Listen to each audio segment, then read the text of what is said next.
Was A Quiet Place inspired by Signs, It Comes at Night, and War for the Planet of the Apes? Was Ready Player One influenced by Avatar, Wreck-It Ralph, and The Last Starfighter? Is The Hurricane Heist more influenced by Sharknado or Geostorm? These are the kinds of questions my guest co-hosts and I discuss on my podcast, Piecing It Together. Every week, we look at a new movie and try to figure out what other movies inspired it. Whether it's the story, the character development, tone, or even use of music. Every movie was influenced by something that came before it, and we want to figure out what.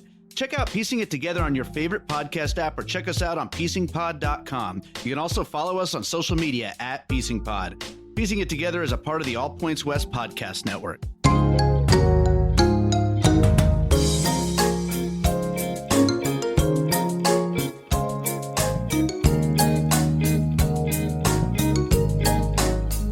Well, hello, Kirk Fitzpatrick. Hello, Les Kirkendall Barrett. And hello, Jason Bowers. Hello, Les Kirkendall Barrett and Kurt Fitzpatrick. I almost forgot your name there for a second. It's your favorite day of the week, the day that we talk about A Lifetime of Hallmark, where we talk about movies on Hallmark and the Lifetime channel. You know, I realize it is weeks like this where this is my favorite day of the week because it's the day where I don't have to actually watch the Hallmark movie, which is the day before usually. Now, I'm going to be honest with you guys. Mm-hmm. This movie was boring as F. Oh, we know. We sat through it. Oh, yeah, it's not like we're not going to believe you. Yeah. But... Wait, twist my arm. I want to hear a strong argument, Les. But now, you can't see this at home, people, but it looks like Les is holding up a piece of drop ceiling in the image. Oh, there he is. Okay, good.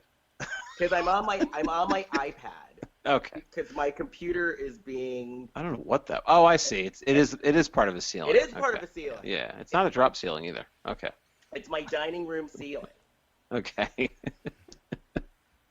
So anyway, this movie was boring, but I think for a Hallmark movie, this movie was very controversial. Okay. It was. Oh, I think I could see why. Yeah. On many levels. Yeah. It was an anomaly. Yes. But it was boring.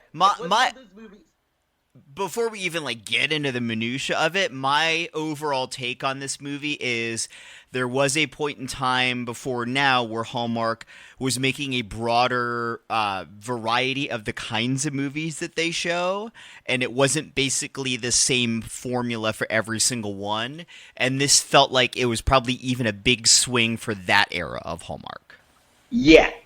Well, I'm glad they found their groove. Let's just say that.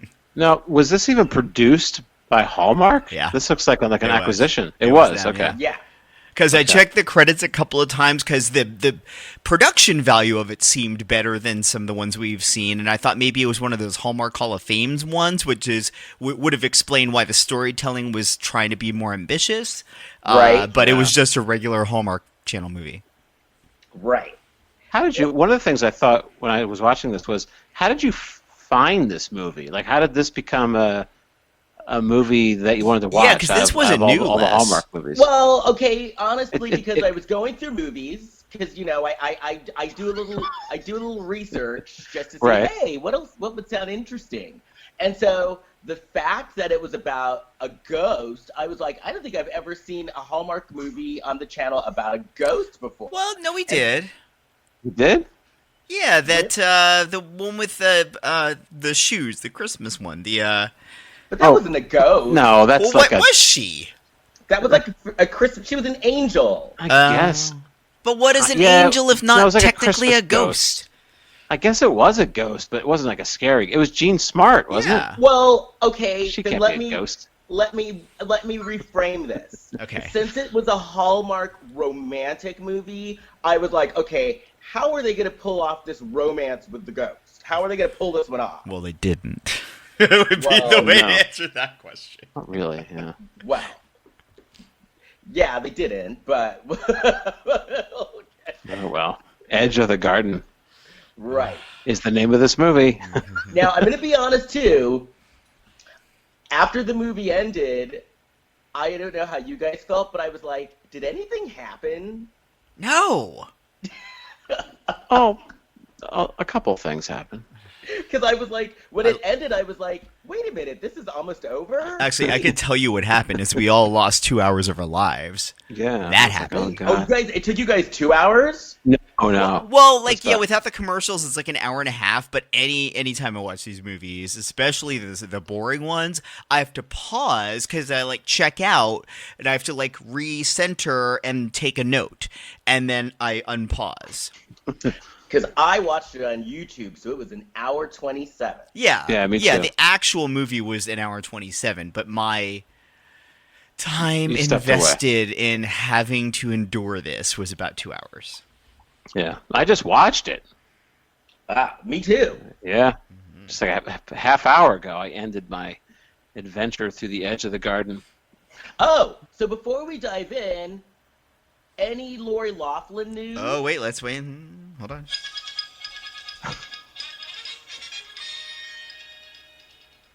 The Lori Loughlin Minute. Wait, am I supposed to have this? No, I don't. I have not read anything new. I have. Oh, good. Thank God. I feel Wait. irresponsible. I feel like we need to do it justice here. Here we go. Yeah. And now, with the Loughlin Report, here's Les Kirkendall Barrett. Thanks, Jason.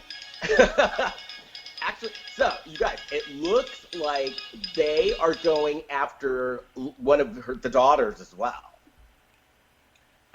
They're investigating one of the daughters. Is this the Olivia Jade, the one that's been in the news a lot, or is this the other one? They're not giving out the name, Oh.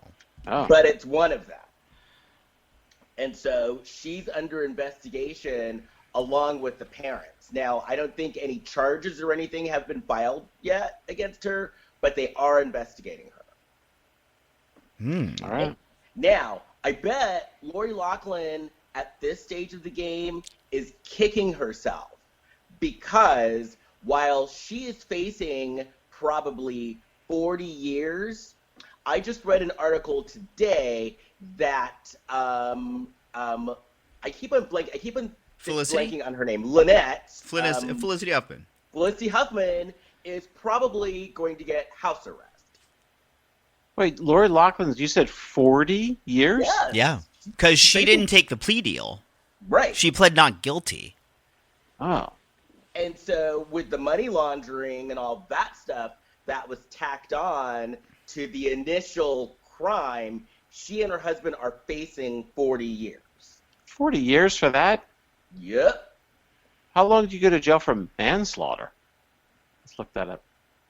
No, I don't actually. Well, I guess it depends on the manslaughter case. is one crime. This is a list of crimes, and you could like quote unquote serve or have a 40-year sentence, but some of those years can be concurrent. So you might have gotten like 3 years for money laundering and 5 years for something else. 3 of those years could overlap, so you're really still only doing 5 years. Oh, so that's how it works? Sometimes. Yeah. And okay, so do you guys know who Van Jones is? Yeah, from CNN? Yeah. So Van Jones was on a talk show, like he was a guest on a talk show today, and they were asking him about the whole thing. And so he was saying, first of all, he doesn't think that they should go to prison for all that time because it's basically a waste of prison space and, you know, he doesn't feel that it would help.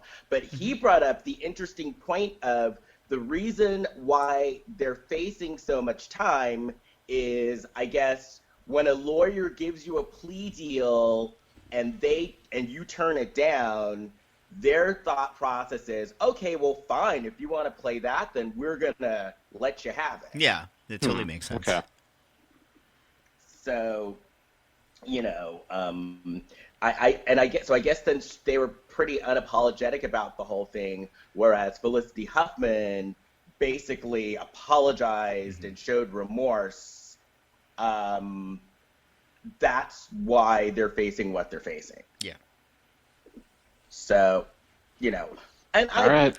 And I don't think they deserve 40 years either. I don't either. I think they deserve some form of punishment, but I also do agree with Van Jones that is that the best use of our tax money to incarcerate Aunt Becky? You know, like Exactly. it's not. She's not a violent criminal. She's stupid. No, not at all. Not at all. Some of her movies were violent. Oh, and by the way, before we get off the Lori Loughlin topic, I was so happy today. Why was I so happy today? Because You saw a makeover montage. No, but close. Okay. After looking, because basically, like I've been saying, she's been erased from the Hallmark Channel. Okay. And Right. after looking and searching and looking and searching, I finally found a Lori Loughlin movie. And not only did I find a Lori Loughlin movie, it was a Lifetime Lori Loughlin movie where she played a female cop. Okay. And, Are we going to watch that? well, this is what happened. After our experiences watching movies on YouTube, before I pick a movie, I now always go through the whole thing to make sure the whole thing is there. Right. The very end of this movie was cut off. Oh, no. That's a crime. Well, if it's like most of the movie, maybe we should watch it, and then all of us come in on the do it for the podcast, and then on that podcast, pitch our ideas for how the movie should end. I mean, I'm up for that because, I mean, this is a cast, because look at who's in this cast. Okay. It was from 1994. Ooh. So it was Wow. Lori Loughlin, Young Lori Loughlin. Doris from Fame. Remember Fame? Valerie Lansburg from Fame. No. No. Okay. And the dad from Family Matters. Reginald Family Bell Johnson Matters. Yes, Reginald Oh, Bell from oh, Die yeah. Hard. Die Hard, Yes. yeah. Yeah. Crocodile Dundee, he's the doorman. Yes. So, That sounds like Les that- Furs, I think. Well, what is Yeah. that group of people doing together in a movie? I know, right? Well, it's 1994. Well, I mean, we'll find out when we watch. So That's a dinner party I want to go to. So I've got to go Yeah, me through too. again and research it and find out the name, but that will be coming up very soon. That's amazing. That's good. Well, it's got to be better than Edge of the Garden. It's already better. Right. I know. Just the thought of the cast, I'm already more excited about watching that than I was about watching this. So I've got to look again and find out the name and stuff. So we will be watching that in a matter of weeks. Okay. I'm excited about that. Edge of the Okay. Garden. Okay, Yeah. so look that up, everybody. Not Edge of the Garden. That's what we're going to watch right now. Yeah, don't do that. Don't hurt your eyes that way. Edge of the Garden. All right. So, First of all, it begins in the opening credit. It says it's an Edge of the Garden production. yes. So there might be more entertainment coming out of Edge of the Garden Productions. Well, the movie actually does end in a way in which they very logically could have done the sequel, aka the movie that we should have been watching the entire time because it's less creepy. Right. I guess. Right. Okay. I think that's just done. So we're in an empty office, right? Mm-hmm. It's an empty office. It looks like a warehouse. Yeah. And then we see a picture of a couple on a desk. Well, yeah. And then What's going on over there? Wait, before we even see the couple on the desk, we find out that on the computer screen, it's like a tech office clearly, and on all of the computer screens, it says the logo. It's like Connor Tech or Connor Industries or whatever. It's a tech company, but they're showing us that it's like this super cool high tech company with the cheesiest '90s screensaver you've ever seen. right. It's just like the company logo just spinning on the screens, and that's the way they choose to show us that this company is the future. So we see like the silhouette of a woman, and she walks through the office. She walks up to this desk. She puts her wedding ring down. The camera pans up, and it's Sam from General Hospital. I didn't recognize her. Okay. I didn't recognize her either, but I don't know who she is. See, this is more interesting for you, Les. You actually, it's exciting when Yeah. you see who these people are. I have no idea. It's like running into a friend on the street. Right. I was like, Sam, oh my God. What are you doing? You're off to a good start. I thought you were in Port Charles.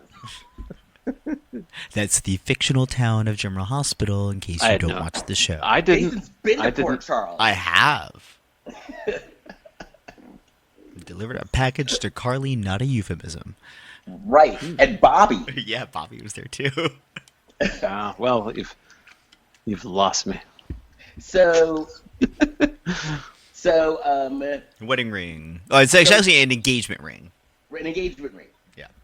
So Rob Estes, a.k.a. Brian, then realizes, uh-oh, I'm in trouble. And he realizes that he was late. And he goes running after her, and he tries to I was going to leave in 5 minutes. Yeah, he said, I was just leaving, and she said, so was I. You guys realize what he was late for, right? His His engagement engagement party. Because they said, the next scene, it's his engagement party. Of all, hit us over the head with the fact that he was being a bad boyfriend. Yes. Yeah, that's pretty bad. Yeah. So we find out they're in San Francisco. And he's with his buddy. And he and his friend are playing basketball. And this is where his friend fills the audience in that he missed his engagement party. Yeah. And so he's been dumped. He's very upset. His friend, of course, gives him the business. Yeah, he said, you can't marry Western Tech. Because he says something like, I'm going to go work for Western Tech. You can't marry Western Tech. Exactly. And then he tells his friend that he actually needs to get his head together, and so he's going to head east to Maine. Yay. And don't forget, his friend It's is black. a doctor. Oh, he's black. And a And doctor. he's a doctor. Yes. A black doctor on a Hallmark film. Well, I just said he's a doctor. I didn't say... Yeah. It's just Yeah, that way will to be come up racist, later in Les. the movie. You're racist. So he goes to Maine. And it should also be pointed out that his excuse for going to Maine is, I just bought this company out there. I'm gonna go, use my time to get my head straight, but also get this company in shape. Yeah. Right. So he goes to Maine, and it really was Maine. Oh, yeah? Oh, you sure about that? No, I don't think it was. Really? Because I've think- been to Maine several times. And if it's not Maine, it's like the spitting image of Maine. I think this was in British Columbia, I think. Really? Could I be mean, wrong. Maine and Canada are not far apart, so I would imagine the landscape looks very similar depending on where you are. That's true. That's true. Yeah. I've never been to Maine. Maine is one of the 3 states in the United States which I have not been to. I perform in Maine. I've done a festival there 4 years in a row. I love it there. Love it, love it, love it. I want to go. And if you are in Maine, go check out Port Fringe in Maine. It's a lot of fun.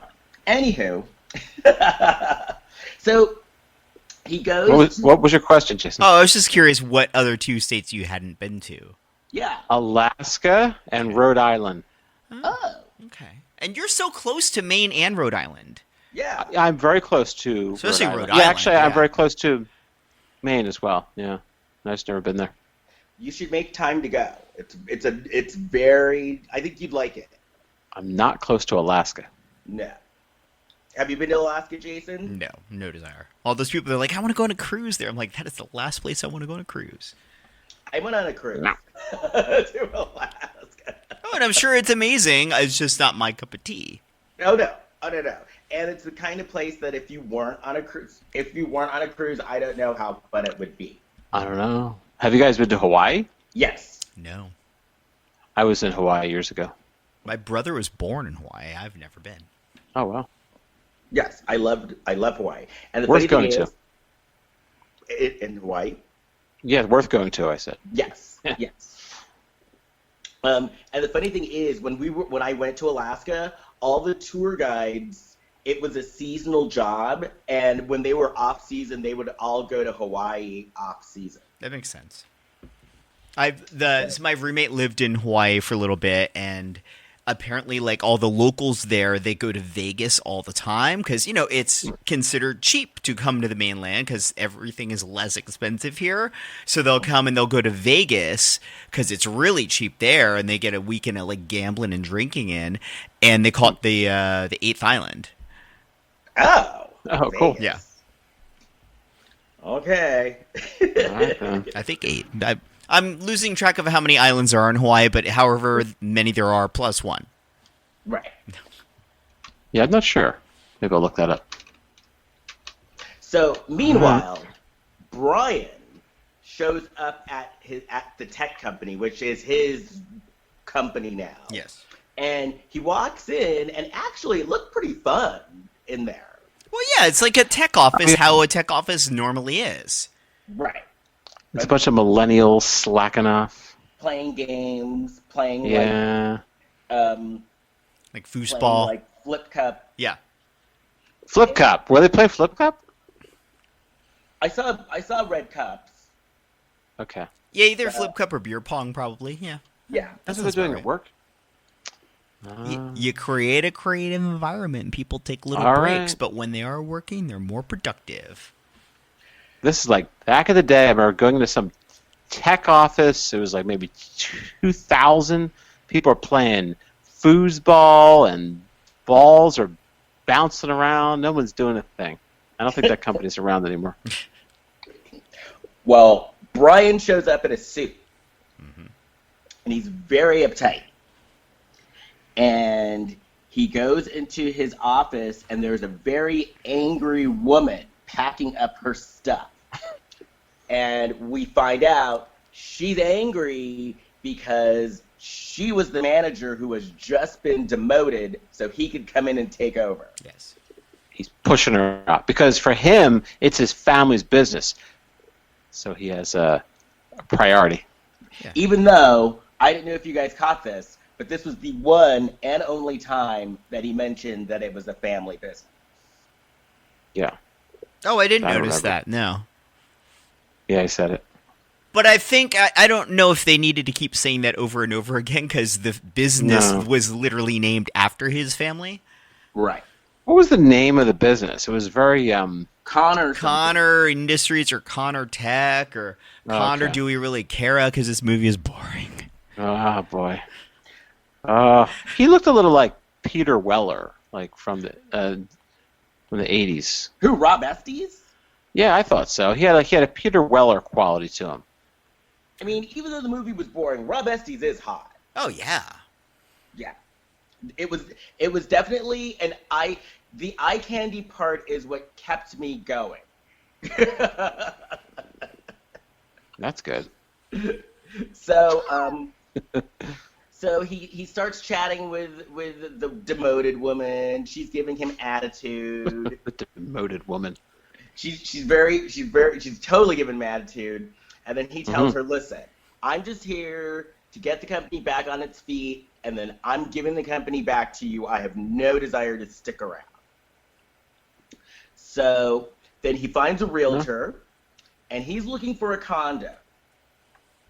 But the realtor is like this old guy. Right, his name is takes Keenan him- O'Dwyer. That was his name. Yeah. I did not catch that. Keenan O'Dwyer. Do you think he's Irish? Keenan O'Dwyer. Let me show you the leprechauns. Yep. And so Keenan, he's looking for a condo, but Keenan takes him out into the woods. Like the super rapey woods, like not even like just right Yeah. outside the city. Like they were driving a while, and it's pointed out that they're driving a while, and they're going to this like middle of nowhere house when the dude wanted to live in the city in a condo. In a condo, yeah. But yeah, I was like, you can still live in a condo. You don't have to listen to Keenan O'Dwyer. No condo for you. Let's go. Let's keep driving and driving and driving. For And someone who wanted a condo, this was the complete opposite. right. And it reminded me a lot of. I just saw Pet Cemetery this past week, and it reminded me of like Pet Cemetery, where these people like live in this house like deep in the woods from the city. Yeah. And it did not go well. Yeah, and I actually No. think that just that little detail of him saying that he wanted to live in and buy a condo was so unnecessary and actually probably slowed the first part of the movie down. Because if they had just gone into it, him saying like, "Oh yeah, I want like a nice house in the countryside because I don't get to experience that normally," like that would have the rest of the premise of the movie would have still worked. Right. Yeah, it made no difference. In fact, it didn't even make any sense, really. Like I said, you want a condo, get a condo. Yeah. You don't have to listen to this real estate agent. He's not kidnapping you. Yeah, Well, he kind of was. I guess, yeah, he was. I'm took him kidnapping to the you. rapey woods. Go to the woods now. I don't know why my accent's all over the place. Okay, here we go. So he takes him to this house, and the house did actually look kind of cool. Oh, yeah, I wrote that. This place looks kind of cool. Yeah. I did feel like that before I even because I didn't remember what the plot of the movie was, and before I knew there were ghosts and things like that. As he's walking around the house, and I'm just looking, I'm like, somebody died in this house.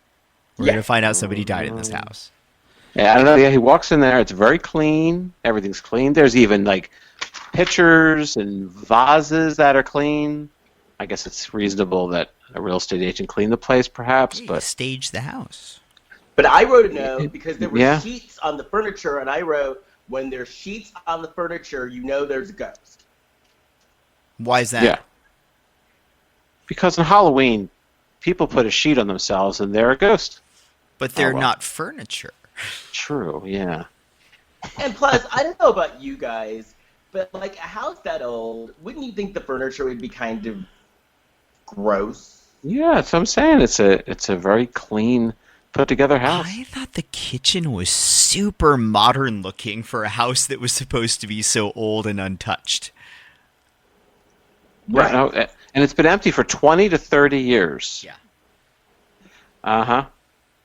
And then we find out the house was owned by the Kilgores.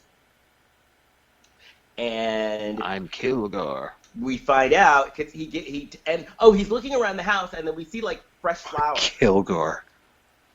Yeah, fresh flowers. See fresh flowers in the house. But then you're thinking, oh well, he staged the house, and so that's what they do when they stage a house. Is, Not you much know. staging. So he shows him the price of the house, and he's like, whoa, because it's cheap. And Yeah. Keenan is like, well, this isn't California. And then they meet the owner of the house, and Mr. Kilgore. Yeah. Mr. Kilgore, and he's like, this is the price of the house, not a penny more. Yeah, not a he's penny grumpy. less. He's And grumpy. he was being super shady about unloading Yeah. the place too. Yeah, Like he's you're like, trying to as sell is, this. as is. Yeah. Yeah. Now, you have to hire a house inspector to get in there and make sure this house is not going to crash to the earth. But the guy doesn't do that. Well, have to do a title search. Don't most states require you by law to do that, or most mortgage lenders require you to do that before they'll even lend you the money anyway? Oh, it didn't seem like it was happening here. No. Oh, He bought it unless he like just bought it outright, which he may have. Because he bought it. Yeah, but I mean, just on your own, you better hire a house inspector. You Although, better do a title to be search. fair to the movie, it is possible that they decided that they didn't need to put a plot point of house inspector comes. I'm just giving advice out for people in case people are living their lives based on Edge of the Garden. Don't. Oh, I hope that somebody is somewhere. Please tell us if you do. Please. Let us know on Instagram at Lifetime of Hallmark Podcast. Yeah. I'll give you my phone number. You can call me if you're living your life based on Edge of the Garden. No, that's I'm gonna write fanfic for Edge of the Garden where I do the title search scene. Oh, that's it. Yeah. That's my fantasy. Yeah. They hire the health inspector. It's hot. Just like Marvel, I'm gonna create a whole Edge of Garden cinematic universe. I think that's great. Yeah, you're adding characters. You got the inspector and the Yeah. But Title just searcher. imagine all the romantic movies you could have as offshoots of this movie. Like we could, in like 20 years from now, we can do a reboot where we focus on all of the employees at the tech company. Right. Oh, the demoted woman. No, I've met like the younger ones who will be like older at that point. Yeah. Well. So now that he has the house, he goes back there at night and he's taking pictures, Mm-hmm. and then all of a sudden he sees like a light flash in the house, and What does he see? he sees like a light, and so then he, of course, does the dumb horror movie thing of, what do you do when you see a light and something creepy is going on in the house? Do you call the cops or run? No, you go in there. Yeah. So he goes up to the bedroom, because he's like, who's here with his poker? And he goes up to the bedroom, and there's like yellow Like a roses. fireplace poker, to be clear. Yeah. Who's here? He puts on a Grover voice. Who's here? Rob Estes just whips it Who's out. here? Who's flicking the lights on? So then it cuts to the next day, right? And he's in the office, and now everybody's wearing a suit in the office, and it doesn't look so fun anymore. And who was it? Someone says creativity doesn't punch a time clock. Oh, I think it was the demoted woman. Yeah. So then he calls back to talk to his friend, and his friend is like, I saw Julie. She's asking about you. Julie wants an update. What do I tell her? And so then, who was he talking to when they were talking about fixing up the house? And someone was saying it's avoidance therapy. Someone told him that. That's the demoted woman. Okay. She tells him that. Because they're meanwhile, becoming he's got chummy his now. doctor friend. He's got his doctor friend on speakerphone. I don't think he's even aware he's on speakerphone. And he's saying rude things about the demoted woman. He's like, who's that? Who's this? I didn't catch that. That's actually funny. You just hear in the background go, I can hear you. Yeah. You're on speakerphone. He didn't tell you. So he's moving into the house, right? Yeah. And so he's in the house, and then all of a sudden he hears talking in the house, but nobody's there. Like the room's empty. And so then, the window closes on its own.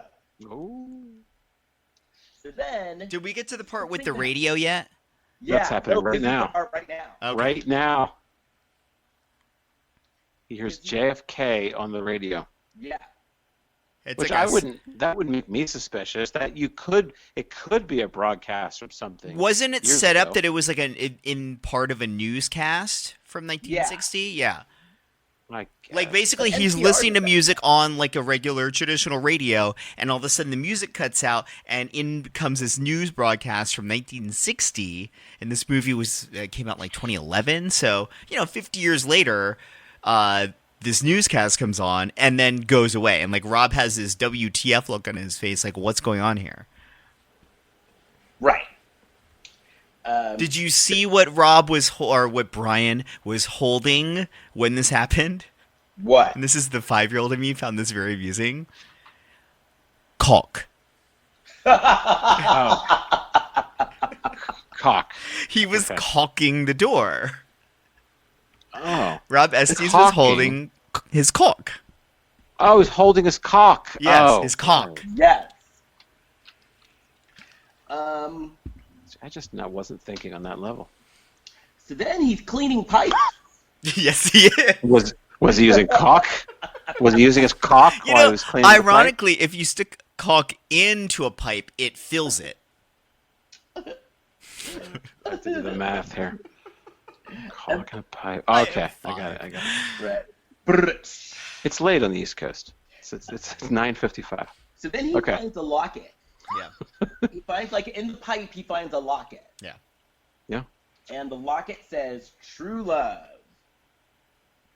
And then we see someone walking outside, and it's a woman, and he runs outside, he startles the woman, and she's like, who are you? And he's like, oh, I Who just dis? Exactly, who dis? Who dis? And then he's like, I just bought the place. And the woman's like, no, you didn't buy this place. This is my place. And See, should have done a title search. this is my garden. And then he takes out the locket, and she was like, oh, I was looking for that. But then she goes to grab the locket, and her hand goes through the locket. So she's a ghost. And so she runs into the house. Like, they're both scared. She runs into the house. He runs into the house. She runs into the house. And the house is, like, furnished like it's in the 60s. And her husband's there. And her husband is like, did you find the locket? And she's like, I think I just saw a ghost. And then Brian runs into his house, and his house is empty, right? Right. So then the husband goes outside with a gun, which this was the first controversial thing I thought for the Hallmark Channel. I've never seen a gun on the Hallmark Channel. That's true. I don't think I have either. Yeah, even in like the murder movies or whatever, like we always sort of hear about the murder, we never see it. And so he has a gun, and he's going to shoot him. Like, and I was like, oh my gosh. Are you sure he wasn't just holding his caulk gun? His cock. Look, everyone, we have to work with what we have here to get through this movie. So then he goes back in the house, and they start arguing. The wife and the husband start arguing, which is another thing I think is controversial for a Hallmark movie. Like, a husband and wife actually, like, fighting. Well, I thought it was controversial at the beginning of the movie, not just the ending of the engagement, but doing it in such a dramatic way with, like, the ring is taken off. Like, we don't see that really. Right. No, never. Even that level of discord. This is a departure. And so they're fighting, and then they're fighting in the 60s, but Rob could hear them fighting in the empty house. Yeah. Okay. Yeah. So the next day, this kind of bugged me. Because the next day, Rob is like, oh, well, like, nothing happened. It's like, you just had a full-on conversation with a ghost. Mm-hmm. And you're just acting like, whatever. So, like, right from the moment, or the moment after the moment with the locket, I was no longer on board with watching this movie beyond the fact that it was boring, because the logic of the premise didn't make sense. Like, if she can't put her she can't touch the locket, her hand goes right through it, yet literally the next beat is the husband holding a physical gun, closing the physical door of the house. Like, what are the rules of this movie in this universe that allow them to physically hold some things but not others? Right. Exactly. Well, I guess maybe that's because the locket was coming from 2010. Like, he was bringing the locket back to her, but the gun existed in their actual time. But okay, so the only way that they could transport things through time was through that little tin that they left in the fireplace, and if not, why didn't you just put the locket in there? Movie over. Well, that could work, yeah. I guess. It was like that movie. Did you ever see that movie, the Sandra Bullock movie, The Lake House? I didn't see it, but I knew that was the premise, right? Yeah. That's the same thing. I've never seen that, but yeah. But they put it in the mailbox. I'm saying if the movie ended now, like right now, I'd be happy. Then that idea could work. That if he's bringing stuff back from 2010, then she can't handle it. Like, if the movie ended at this point in my watching the movie, I would have given it one more star, because that would mean that I wouldn't have to watch the next hour and a half of this movie. This is where I wrote, what the hell is this movie? That's what I wrote. That's what I was hoping. I was like, I'm going with the premise that this movie ends here. So then the next scene, she's like out in her garden, she's gardening. Frank the handyman shows up. Uh-oh. And then the husband is like just an ass. Frank like brings this bench, and I don't know if you guys noticed this, but I wrote a note. Frank and the woman Nora they're very whispery. Yeah. They were very, like, their voices were very low. Well, we find out why later on. Well, yeah. When Frank first appeared on screen, did you guys think that he might be from present day? Because I wasn't sure at first, just by like wardrobe. Right. No. But I didn't think he was from present day, though. Oh, I just saw like he was. Well, first of all, I initially thought the movie was set in 1940, not 1960, and I was like, that flannel shirt and like what he's wearing doesn't look right. And it was like, oh wait, no, I'm off by a few years here. So then Frank brought this bench. I guess he made a bench for her, for Nora, the woman. Right. And so the husband goes to Frank, and he's like, "You weren't prowling around last night, were ya?" So why would I be doing that? What? And so then... It was at that point that I wrote down, the ghost husband is a dick. Right. Oh, he was ghost husband, and he wasn't a ghost husband. Well, what is he then? If he's not a ghost husband, what is he?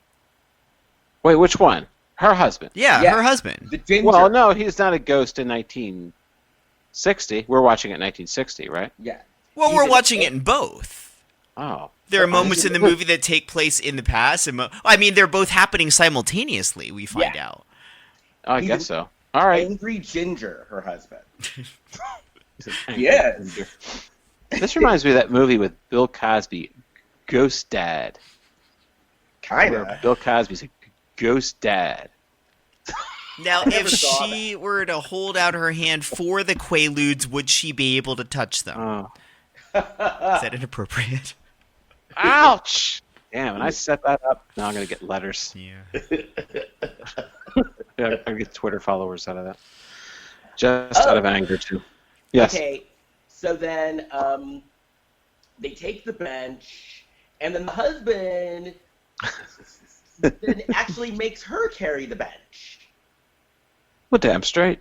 He's got to go to work. I didn't take it as he made her do that. I took it as like she asked him to help, and like he helped get it out of the truck, and then she was like, "Oh yeah, let's move it. It's right here. It's not that big." Like I didn't take that as he was a dick in many ways to her, but that moment I didn't take it as him being a dick. I thought it was like he's got to go. Yeah. Okay, because then his dickishness, he's like the ultimate dick later in the movie. You dick. He's such a cock. So she pours coffee, and Brian is pouring coffee at the same time. Oh, yeah. I like that because I like coffee. But then when Brian's pouring it, he overflows the cup. His cup runneth over. Right. And his concerns, yeah. Then he asks demoted woman, what's the story about the house? And then I wrote like, she says New England is haunted. And I remember when I was in Maine, there were like cemeteries everywhere. Oh yeah, that makes sense. Everywhere. I mean, I remember going to a cemetery and having a ghosty experience in a cemetery there. Yeah. Oh yeah. I mean, the whole Northeast. If you figure that like that's where everyone settled when they came over here, it makes sense that there were just physically more people buried there. Yeah, the cemeteries are huge. Yeah, I went to the cemetery with our friend Nicole. Kurt knows Nicole. Right. Yeah.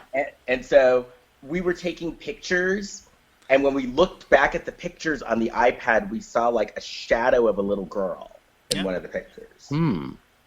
Oh, could you Instagram that on our Instagram? I gotta find it, but when I find it, I will for sure because I have it. And Nicole's like my witness. Do you think that from beyond the grave, the dead person in your photo is like, tag me?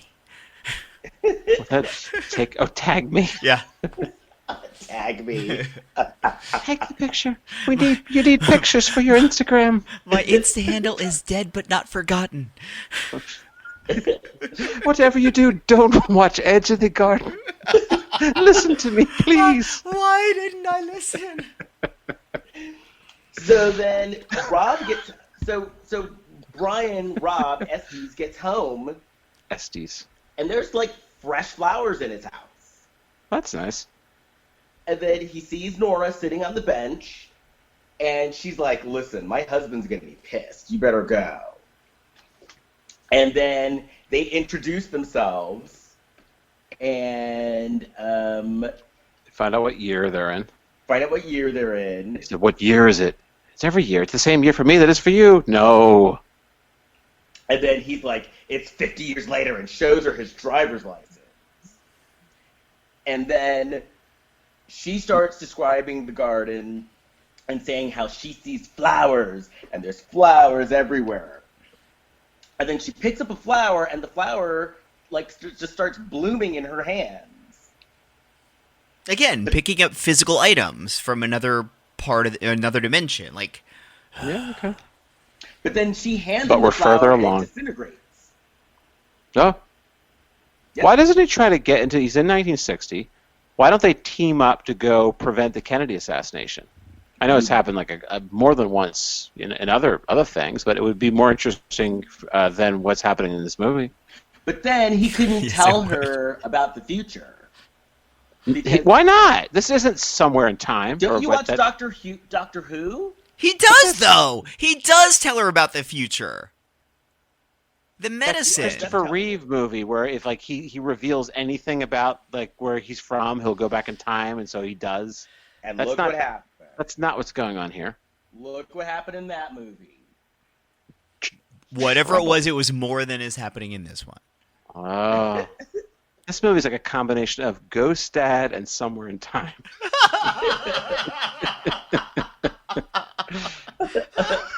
You see, I can't tell you about what's happening in the future because you really don't want to know. Really, Bill? Why? What happens to you in the future? I said I'm not going to tell you. Do you think Just that? pretend it's 1960. Do you think that Bill Cosby's version of this universe in this movie, he's not looking for a locket, he's looking for a Jello pudding pop? Exactly. Right. Yeah. It's like, Bill, we're not going to tell you about your future. Not so good. I'm sure he knows he was Well- there. Oh, yeah. Now, Okay. Oh, the next scene, I just have to say, no, just when you thought the movie was, picking up some steam, we get a shot of a spider, and then the spider's on a web, and then we see a bee, and a substantial amount of time. We see this, it's fascinating. It really keeps the movie just rocking and rolling. I did not even notice the spider or the bee. No. Oh, it happened. And I love the fact, though, that she's just acting like, I just talked to some guy from the future. Oh, well, whatever. Yeah, she's out with the handyman again. Frank. The husband's not happy. No, he does not like Frank. He does look like a ghost a little bit, this husband guy. The mean ginger husband. Yeah. He's a ghoulish ginger. No offense to the actor. Or gingers. Or ghouls. Or husbands. Didn't Ghoulish Ginger just play Coachella? Oh, man. Yeah. So, the husband... Oh, she has a headache. She's very sick. Yeah. And the husband is being just a douche to Frank. You dick. Who's done nothing wrong, by the way. Frank, who's done nothing but been helpful. Mm-hmm. No, he just looks healthier. Right. So then we find out that she's bored, that Nora's very bored, and she's lonely. And she asks the husband if she could get a job at the dress shop, and he gets very upset. Like, you're saying I can't support us? And then he's feeling threatened by Frank because he's like, when Frank is done with this garden, you need to get rid of him. Yeah, he says, I don't like the way he looks at you. Right. And that whole, I get why he, was jealous or insecure about Frank or whatever. That, that makes sense. But what didn't make sense is this is a guy that he seemingly is making good money, that he can afford to pay this handyman to come there. Like, if you don't like him, fire him now. Why are you waiting till he finishes the job? Get rid of him and get a new person in there to do the job. Right. It's high. It's hard to find a contractor. Maybe. I guess he's a handyman, though, right? Yeah. No. So then she's pissed off. She goes in the living room. She sits down. She writes a letter to Brian that she's pissed off. She puts it in a tin, and she hides it in a house. In the fireplace, right? Yeah.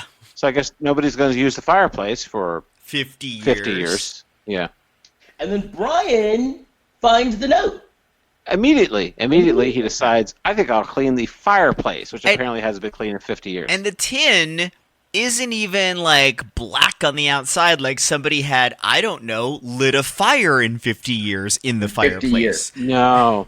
And the paper looks like it's perfectly white. It looks like it's brand new paper. So we find out, because there was no Oprah or, anything like that back then. So she was like bearing her soul. She hates her marriage. Yeah. She married him for all the wrong reasons. Oprah was alive. He's slightly older. He's an attorney. And What is when he? she married him, he was one way, but then he changed. He's an attorney. Oh, an attorney. Yeah. Okay. Yeah. He became moody. He became possessive. Oh, yeah. And then... That's right. I wrote that too. Moody. Possessive. Moody. Possessive. Moody. Possessive. Possessive. By Calvin Klein.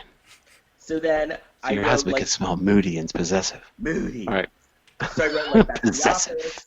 The workers are looking miserable. A very diverse group of workers, I noticed. I think there were even some Indian. Well, yeah. Yes. Black people were in there. A Asian lot of young women. lady. Yeah, it was. Especially that was for great. Maine, which is not very diverse. No. It's vain, but again, it's a young tech company. Right. Yeah, they may have come in from other areas. Right. Jesse Jackson was there. It was a Rainbow Coalition. So, I walked out of an elevator, and I walked into Jesse Jackson, like he was like waiting for the elevator, and I was like kind of in shock, and I said, "Hey, Mr. Jackson." Hi, Mr. Jackson, and he's like, "Hey, brother." oh, he called you brother? Yeah, he called me brother. He goes, "Hey, what's up, brother?" Yeah. I once, brother. this is a true story. I once drunk dialed the Reverend Al Sharpton. Oh no, what happened? What'd you say? Well, first of all, this is for context for you, Les, that you'll appreciate. I was at Fiesta Cantina, and it was like a day drunk dial too. A friend of mine who hosts a talk radio show here in Los Angeles, happened to have Jesse's or Al Sharpton's number, and happened to casually mention it when we were a couple drinks in. I'm like, "Give me your phone," and so we dialed him. He answered. We just hung up, but still, That's terrible. I did that to somebody. I'm embarrassed though. who was it? All right. Which? It was Jon Stewart. I called Jon Stewart and hung up on him. What? It's a long time ago. I'm gonna get sued. No, I never did that. I'm just kidding. Well, Al Sharpton. Never did it. Don't want any lawsuits. Al. So Reverend Al. So he did answer the phone though. He did. Yeah, it was his personal cell phone, but it was like 4 PM. Oh, okay. So Yeah. it wasn't like unusual. As I said, it was daytime. It was sunlight out. Fiesta Cantina at 4 PM gets kind of raucous. Well, it's happy hour. That's when it begins. 2 for 1. That's when Al Sharpton gets all his 4 p.m. calls. Yeah. Oh, He's, it's he's like, what? I'm getting the calls. Why do I always hear mariachi music in the background when people drunk dial me? Hold on, it's 4 o'clock. I'm gonna start getting these calls. Oh, so Brian runs into Keegan. Who? To Keegan, the realtor. Oh yeah, that guy. And then, He looks like a drunk. they ran into each other in a bar. Yeah, they were in a bar. They were in a bar.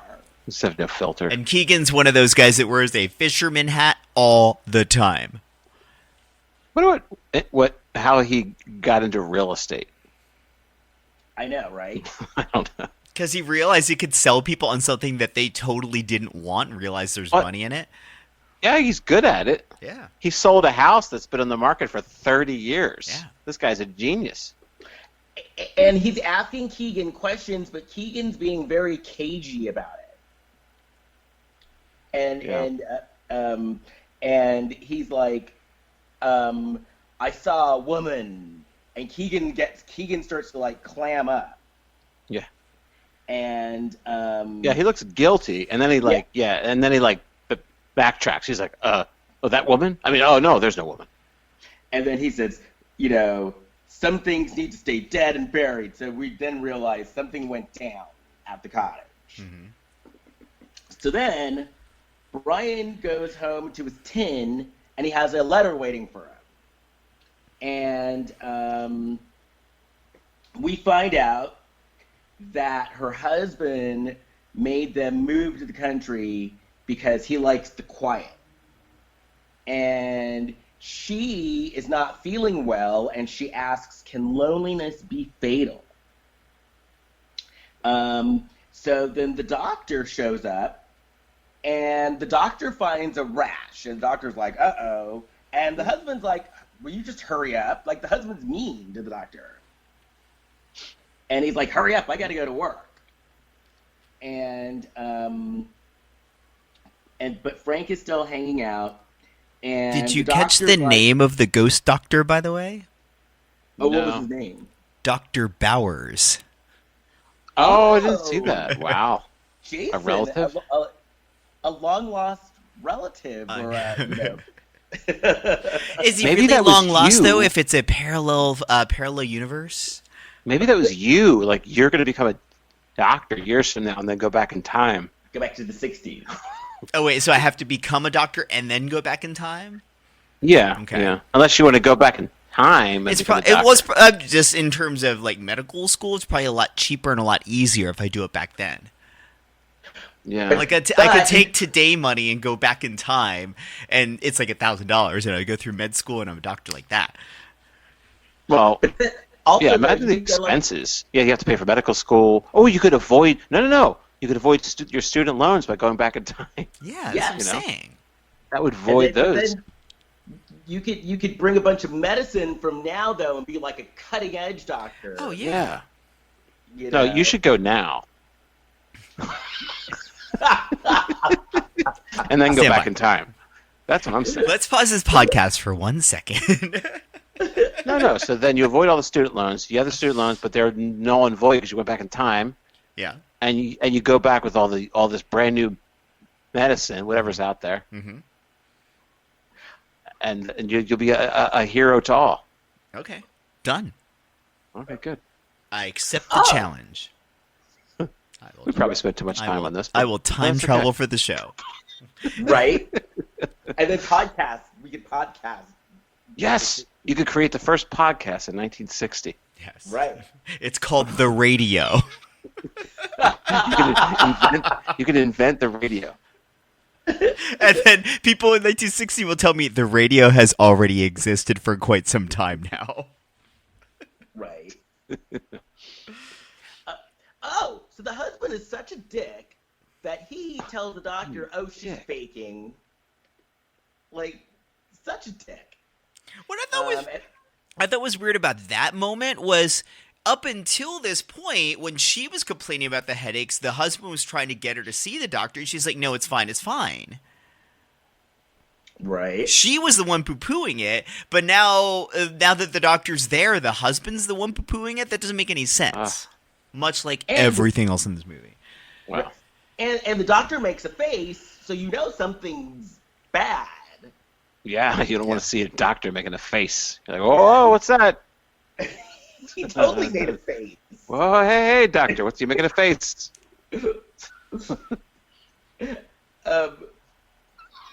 So It's then like, you don't want to look at your doctor and say, doctor, am I going to die? And the doctor makes that face of, well... Exactly. You don't want some scrunched up look. Like, hey, that's not reassuring. But, okay, Nora does something very smart, though.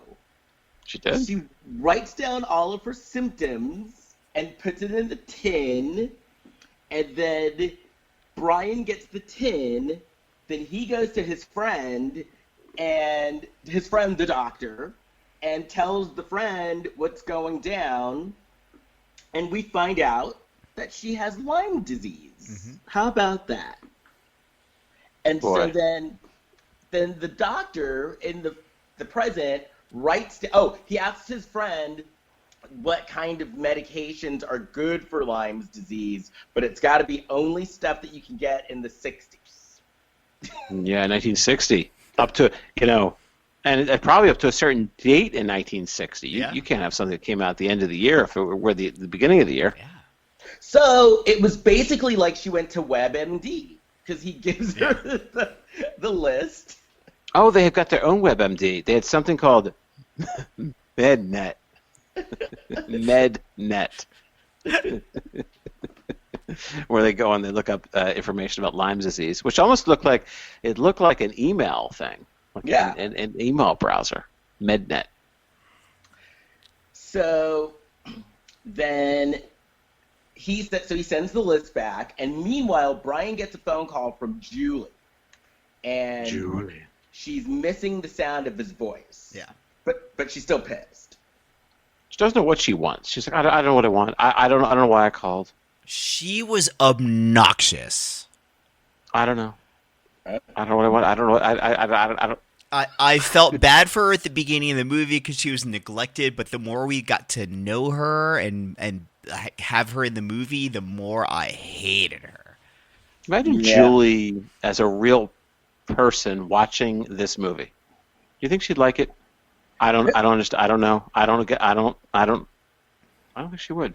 Who, Julie? You mean Samantha Morgan? I mean, if Julie was a real human being yeah, and she character. watched this movie, I don't know where I'm going with this. I don't think she would. No, Julie. I think you're right. No, because she wouldn't.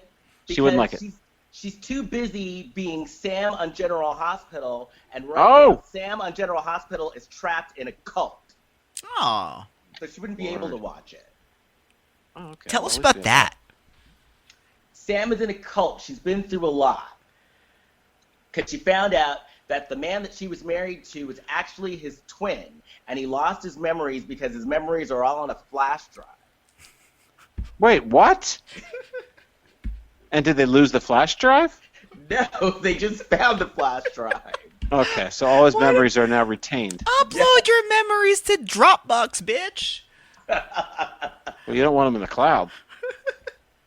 Well, if you have it on a Dropbox, it's in the cloud, but also stored locally on your hard drive. You get both. I don't want my memories to be hacked. But the guy with the memories, a jump drive, okay. She found out he's his twin brother. But he was in an accident, so he had to get facial reconstructive surgery, so that's why they don't look alike. Yeah. That makes sense. That totally makes sense.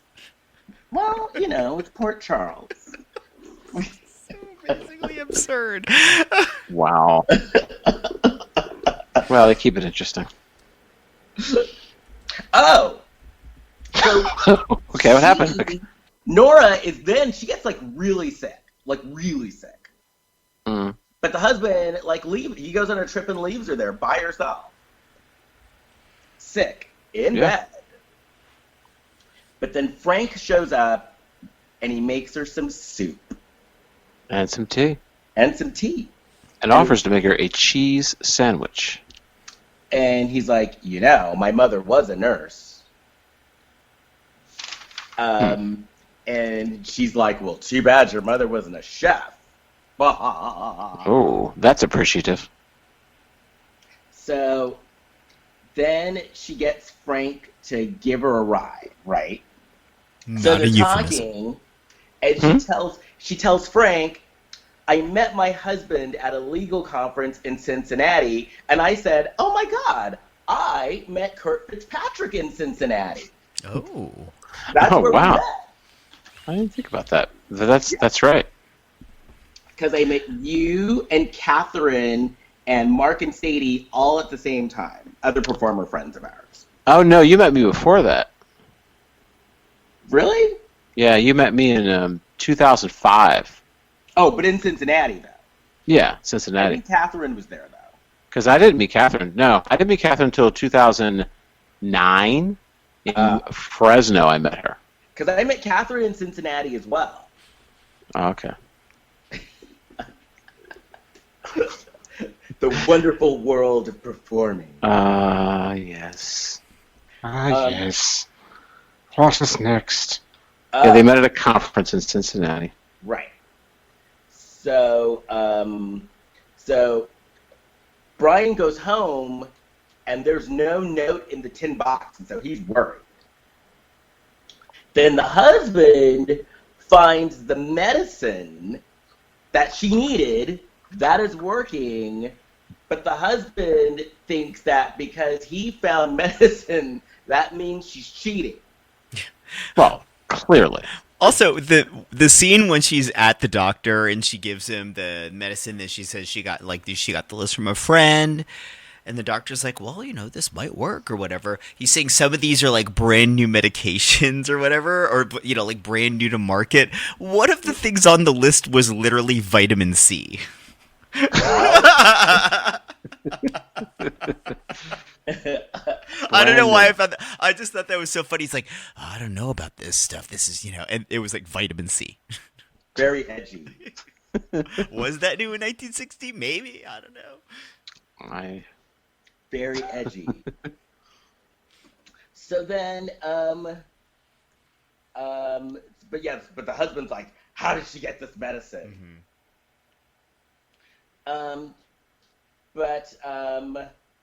We find out. Oh, so then we go back to Brian. Brian is like casually dressed at work. He's wearing jeans. He has flowers on his desk. Sales are up. It's like a whole new him. Yeah. But Brian is still worried because he has no note in his tin. So he's walking in the room, and then flowers just spontaneously start growing. And then he goes to the garden, and Nora is there. She's feeling much better. She's asking, how can I repay you? And he's like, tell me about the locket. And we find out she's had the locket for generations, and the locket's powers is, the power of the locket is that it leads you to true love. So her grandmother wore the locket when she, what was it? The grandmother wore the locket when she met her grandfather. Yeah, the mom that's all story. wore the locket when she met her dad, blah, blah, blah, blah, blah. And she gave it to her daughter. Yeah. Yep. And then he tells her about Julie, how it didn't work out. He tells Nora, you need to leave him. And she's like, but I can't. I'm married. He laughs at her face. She's like, excuse me? You. She's like, don't you respect the sanctity of marriage? He's like, yeah. Then the garden starts growing. She's telling me about the garden. The garden starts growing, but then she disappears and the garden is gone. But the next day, Brian plants a garden. And then he has one of his employees, Dylan, bring a bunch of phone books, actual phone books. Which is like an old-timey Google. Right. And this young man was previously in the office looking young and surly. Yes. Looking an angry, bitter millennial. Yes. And now he shows up with these phone books, and he's Brian's buddy. Except he doesn't want to have lunch with him. No. He's like, Brian, let's not get crazy. Yeah. Hey, can you come in? I'm making some sandwiches. No, I have to go do something. So Brian's going through the phone books, and he finds Tom, Nora's husband. And so he calls him. And so then Tom meets him at the wharf. Tom is really old. He's like, I need to talk to you about Nora. Tom is like, what do you mean? She died years ago. She's dead. Something just dawned on me. Why did he need to look up Tom's number in a phone book? They even comment on the fact that oh, no one really uses these things anymore. If Tom is still alive and he was looking up a current number, which Tom is currently using in the present day, why did he need a phone book to do that? Yeah, that was being kind of ageist, don't you think? Well, Yeah. like when I watched the movie, it didn't dawn on me because I was like, oh, he's trying to find this guy from a long time ago, and that's the way they would have looked him up. But I'm like, but he's in present day. He's looking for him in present day, so they didn't actually need to do that. Yeah, it really doesn't make any sense. No. So he starts asking Tom questions about his dead wife. Tom gets pissed off.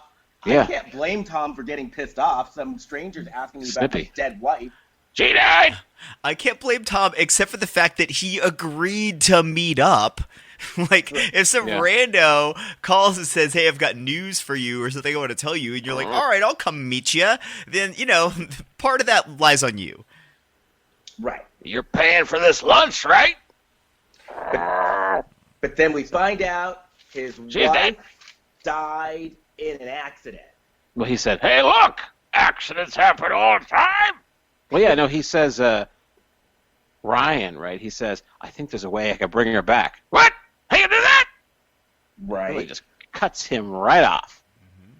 So then we find out there are a lot of rumors about how she died.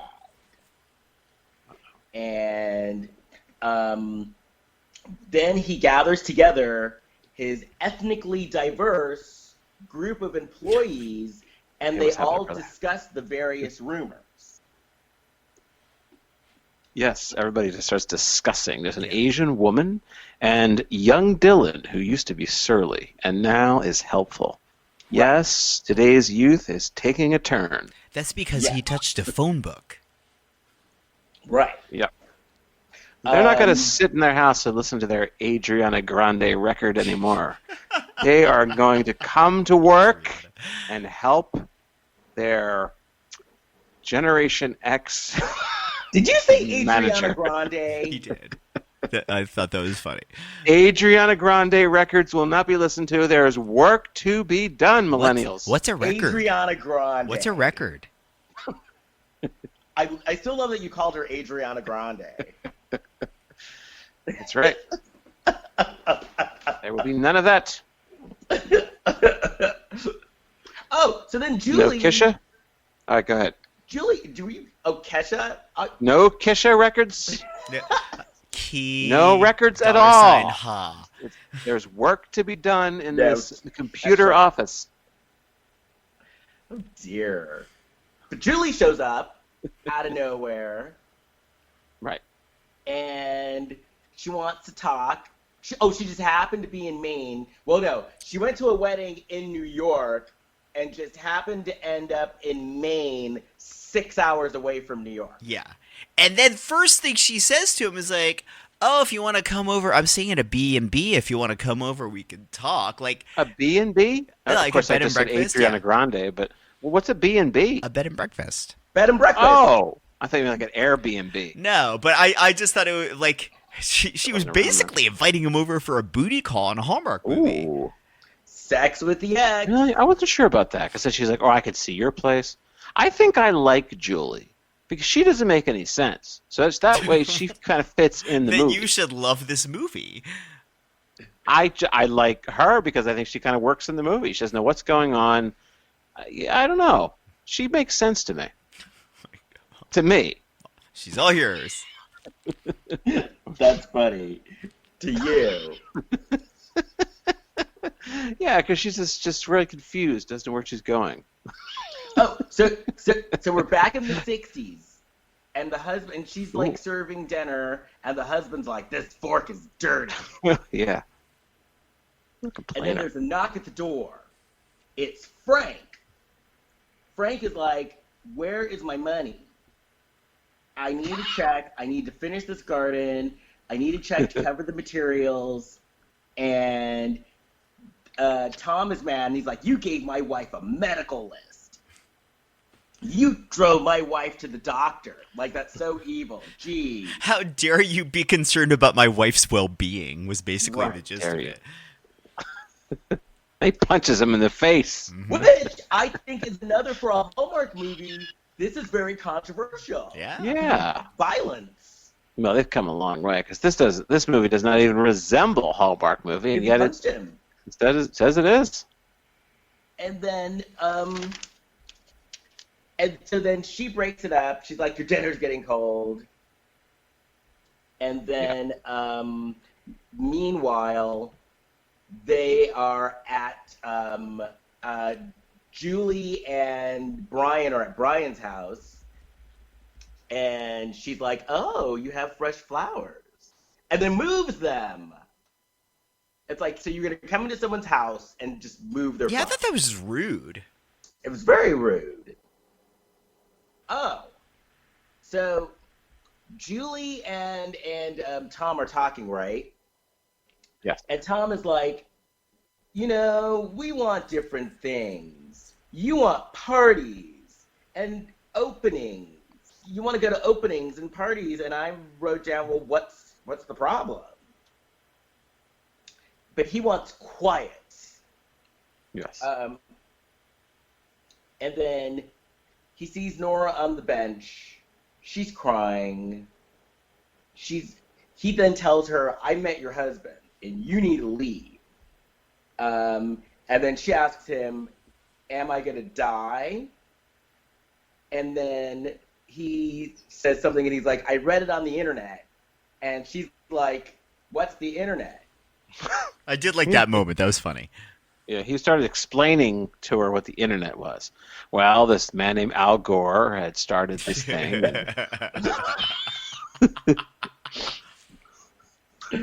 So he's like, your house, there's going to be a fire. I think we met so that I can warn you. And he's like, you need to go. And she's like, but he's my husband. And he's basically like, Brian's like, get your ass in there and pack and leave. Also, we didn't mention the fact that so he's out there talking to Nora because, like, while the fiance is in his house, like, roaming around, he, like, sneaks out of his own home to go talk to a ghost. Yes. And Well. I love the fact this part made me like Julie because she was going through his stuff. Oh, yeah, because you love to do stuff like that. Yeah. Yeah, she's creeping around, snooping I around. respect it. You respect that. Yeah. She's going through his stuff. She's finding out what was going on. Yeah. So Nora goes in the house. She starts fighting for her husband. She starts fighting with her husband, with Tom. Julie finds the locket, and now this is where, okay, if you're going to be nosy and creep around, don't drop shit. Because Nora found the locket. You mean Julie? And she dropped it in the fire. Julie did. Julie did, yeah. Or Julie did. Julie dropped the Yeah. locket in the fire. At first, the way they cut to it so quick, I thought she threw it in. At first, it's like, oh no, she didn't throw it; she dropped it. But still, And I wasn't sure if she was dropping it into the 1960 fire or the 2010 fire. At this point, I was just lost. well, I think the space-time continuum got confused because a piece of metal dropped into a fireplace wouldn't start sparking the way this thing did. In Yeah. 1960. In both realms, yeah. I'm confused now. It started sparking in 1960. At least something's here. It's got some spark. Ow! So Nora's upstairs packing. She's done with him. And, okay, this is another controversial part. Because the husband goes up and he's yelling at her and he pushes her. Mm-hmm. I was like, violence against women on a Hallmark movie? What?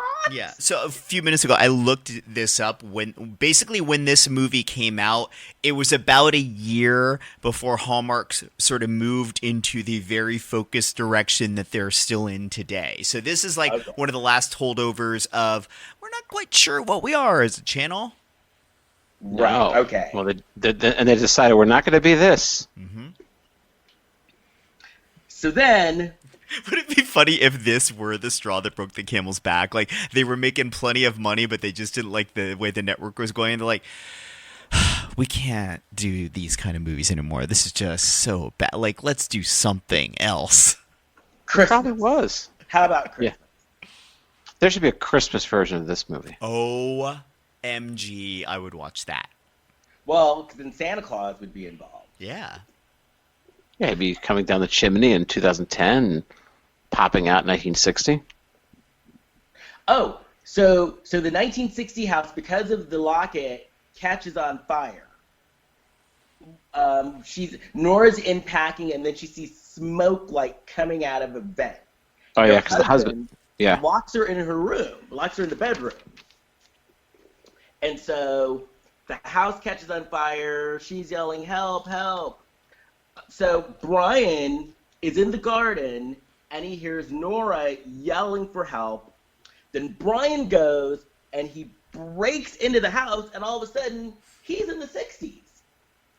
I question the vent, and there are handier people than me listening, but I'm curious, like, was a house in the 60s, did they have vents throughout like that? Like, that looked like HVAC. That looked like they had heating and air throughout the house. Was that a thing back then? I don't know. Because it was like a floor vent. Wouldn't that be air conditioning? Yeah, I guess. Well, somebody on IMDb pointed out that the ivy on the house never changes. It's the same exact kind of ivy from 1960 to 2010. Yeah. So thanks, IMDb, for ruining the movie even more. People weighed in. They weighed in. I think when you watch something like this, you want to have someone to commiserate with. This is why we do a podcast. Exactly. Oh, IMDb is on it. So then Brian knocks Thomas out. And then he goes to save her. And then I was like, okay, Thomas, what kind of Hallmark man are you? Because another Hallmark man would have just busted down the door. But no, Thomas needed the key. Yeah. So I would have busted down the door. So he ran down. I'm a Hallmark man. Dig the key out of Thomas's pocket as Thomas is laying there, splayed out. Yeah. He then gets the key, unlocks the door. They run downstairs, but then Thomas is waiting with a gun. Thomas then shoots the gun, and Nora disappears. Julie, meanwhile, is like, what the hell is going on? And then he yells at Julie, and he tells Julie, you have no idea what you've done. And Julie's like, what are you talking about, weirdo? What are you talking about, Willis? So then he starts telling Julie the story, and Julie is like, do I need to send you to rehab? Like Julie's looking at him. And then he dumps Julie. He ends things with her. Yeah, they break up after they broke up. Yeah. And I wrote, that's a real pain in the ass. So then he runs to the phone book, and he finds Thomas's name in the phone book, and the Thomas's name changes to Nora's name right in front of his eyes. Yeah. So then he's like, oh my gosh, I did it, I saved her. So then he goes to Nora's house, and we find out that Nora actually was just taken to the nursing home. So he goes to the nursing home with flowers. He finds her. She's really old. Yeah. But then he finds her, but she's still in good spirit. She's very sassy, not like before. She's sassy now. And she's like, what's 50 years between friends? Let's do it. And then he gives her the locket. And then I wrote, "Aww," because then her husband comes out, and it's Frank. Her and Frank got married. Yes, which I thought was cute. Frank, me and this Brian guy going to Aw. the room. Go bareback. It's over for me. So then, okay, did you say bareback? Turn on that Adriana Grande record while we're bumping Oh my uglies. gosh. I'll treat you to some applesauce. Yeah, Frank's a handy man. I Frank's bet my he's handy really man. good with his caulk. He could go hold his cock. I want a piece of this young Brian. Okay, so this part, I'm thinking, how are they gonna? Okay, how are they gonna end this? They can't hook up. How are they gonna? How is this? Come How on. is this gonna Harold end? and Maude kind of thing. Right. Because he gives her back the locket, and I'm like, okay, how are they gonna wind this down? And then she's like, you know what? I want you to meet my granddaughter. Ooh. And her granddaughter shows up, and her granddaughter looks exactly like the Nora from the 60s. And she gives the granddaughter the locket, and then he was like, you want to go for a walk? Ooh. So basically, she hooks him up with her granddaughter. Yeah. The end. The IMDb told me that old woman we just were talking about, she's dead. A month before the movie was shown, she died. Aww. If I were her, I would not want to stick around to see this either. No. Aww. Of everything that I disliked about this movie, and there was a lot, and the end of the movie infuriated me and confused me even more, because we're supposed to believe this entire movie that that Nora and Brian are basically loves of each other's lives, even though they live in these like separate timelines. So then he meets her, and they have meets her in the present day, and they have this nice moment, and they share a nice moment. She still sends him off with her granddaughter, like, hey, love of my life, go be with my granddaughter, because that's not creepy.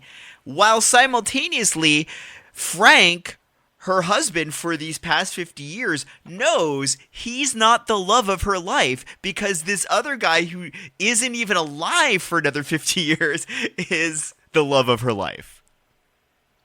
Well, Oh, you wow. know.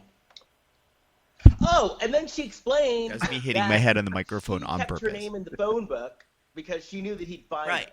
Hey, honey, I don't want to take your name because I'm in love with somebody else who isn't alive yet. Oh, yeah, she kept herself in the phone book. Yeah. Well, Well. It was You an know. unexpected journey through the edge of the garden. yeah. So Kurt, I'll say, I wanted to say, based on last week's movie, the Mommy Group Murder, I was asking about beards, because the two guys had beards. I said, do they soften their beards? And last week I got myself some beard conditioner. there you go. So I put it on this morning for the first time. So Hallmark and Lifetime, this podcast is changing my life We're queer-eyeing you. Right. very slowly. Instead of a And half-hour Jason, episode, it's like a year. Yes. Jason, it's funny you mentioned Queer Eye. Because, okay, Kurt, a couple of weeks ago, you mentioned that you did not know who Kristen Chenoweth, who I think is a gay icon in a way. No, I think I know who she's on Broadway, and I know she's an actress. Okay. There was someone else I didn't know. There was like a decorator woman. Marie Kondo. Kondo. Maria. Yeah, I didn't know who that I was actually more surprised by that one only because she's been talked about so much in pop culture the past couple of months. So, Kurt, though, you were ambiguous about, like, you weren't sure who Kristen Chenoweth is. I don't know what she looks like offhand. Okay, well, you're going to find out. Because, believe it or not, Kristen Chenoweth was on a Lifetime movie. Okay. So, I love her. the next movie that we're going to watch, so Kurt, you can be informed and educated on Kristen Chenoweth. The next movie that we are going to watch on Lifetime is The 12 Men of Christmas. Oh my lord! Yes. You're seriously making us watch a Christmas movie in April, Really? or will this be? It'll be April. Yeah. April. It's Kristen Chenoweth.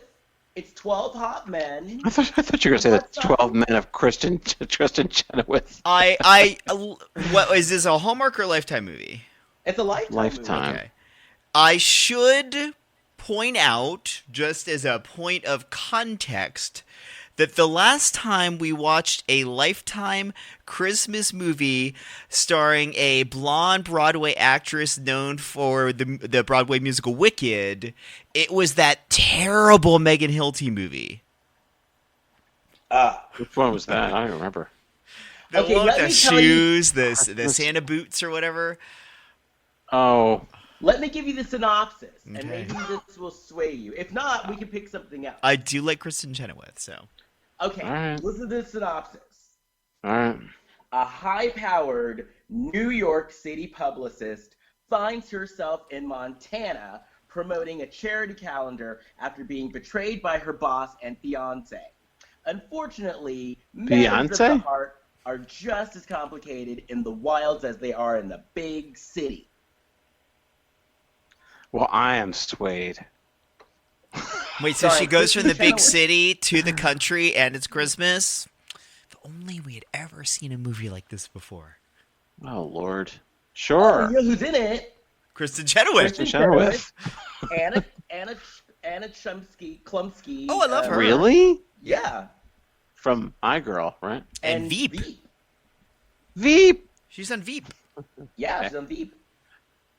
Okay, who else? Is that it? Oh, I'm looking. Okay, so Kristen Chenoweth. well, that's Oh, Josh Hopkins, who's very a hot. respectable cast. Anna Klumsky. Yeah. Who else? She's in it twice. Oh, June Jesse from Squibb. The Bachelor. Jesse from The Bachelor. Is June Squibb in this one too? Please. I haven't seen a good June Squibb movie in a while. I'm pro Squibb. So let's see who else. is I'm in it. Squibb, ride or die. This Edge, what was it called? Edge of the Garden? Yes. This is the worst movie I've ever seen. Worse than Elevator Girl. It's really bad. I don't know if maybe I wasn't in the mood for it either, but it's just so boring. I just don't think it knew what it was. It was trying to do too many things and wasn't doing any of them particularly well. Right. And the people weren't necessarily bad. It seemed like they were good actors actually in it. Yeah, playing the, yeah. I lead think roles, Santa's but- Boots oh. was worse than this. Oh, I don't hated that remember. one. Yeah. What was Santa's Boots? What happened? Oh no, Santa's Boots was pretty bad. Really? Maybe it You think was this worse. Worse than Santa's I don't Boots? remember June what happened. in Santa's Squibb was in Boots. Santa's Boots, and it still wasn't good. Oh yeah, June Squibb was in it, and Yeah. something. There was a parade, and I don't know. Anywho. Kurt, Too tired. That's the problem. Yes, we better let you go to bed. please. I'm exhausted. Yeah. All right. I almost passed out at 7:00. It's 11 here. 11:06 on the East Coast. Well, you guys, we need to let Kurt go to bed. Yes. But you know what? Do us a favor. Give us a review. Give us a 5-star review because Yes. after all, Kurt has sacrificed his sleep for this podcast. That's right. So And I sacrificed sleep to watch that movie. I would have much rather been sleeping during that. see, there you go. See what we do for you? Yeah. See. We We're sacrifice working hard. for the audience. If you want to get a hold of us, you can Meritocracy. find me on Facebook at Les Kirkendall Barrett or on Instagram at Kirkendall, or you can go to our show page on Instagram, Lifetime of Hallmark Podcast, or on Facebook at A Lifetime of Hallmark. Jason. I am on Instagram, Twitter, and Facebook at Big Shot Jason. Big Shot Jason. And Kurt. You can see the TV pilot I made at campusmartiustv.com. Did we And post I'm that on- on our Facebook page? We should.